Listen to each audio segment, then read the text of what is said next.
Hi hello കുട്ടികളെ, നമ്മളിന്ന് നോക്കുന്നത് തൂലികാ നാമങ്ങളാണ്. മലയാളത്തിലെ ഒരു ക്വസ്റ്റ്യനാണ് തൂലികാ നാമങ്ങളുമായി ബന്ധപ്പെട്ട് വരുന്നത്. അപ്പോൾ നോക്കാം. ഫസ്റ്റ് എന്താണ്?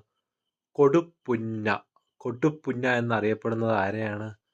ഗോവിന്ദ ഗണകൻ. ഗോവിന്ദ ഗണകനെയാണ് എന്തെന്നറിയപ്പെടുന്നത്?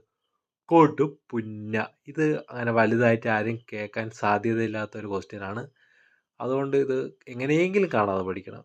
ഓക്കെ. കൊടുപ്പുന്ന, ഗോവിന്ദ ഗണകൻ. ഓക്കെ. രണ്ടാമത്തത് എന്താണ്? ഉറൂബ്. ഉറൂബ് എന്ന് പറഞ്ഞാൽ ആരെയാണ്? PC കുട്ടിക്കൃഷ്ണൻ.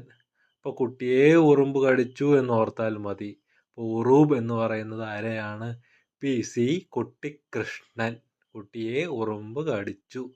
അടുത്തത് നോക്കാം. നന്ദനാർ. നന്ദനാർ ആരാണ്? നന്ദനന്ദ PC ഗോപാലൻ. ഒരു കൃഷ്ണമയമില്ലേ? നന്ദനാർ. നന്ദനാർ PC ഗോപാലൻ. ഓക്കെ.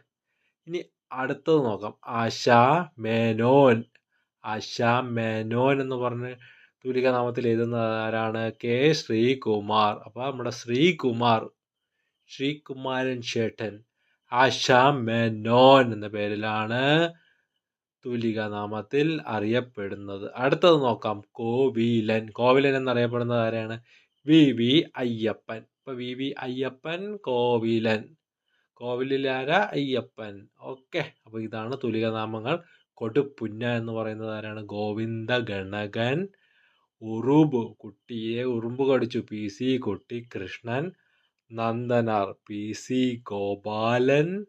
ആശാ മേനോൻ ആരാണ്? K Sreekumar. Kovilan, VV Ayyappan. Okay.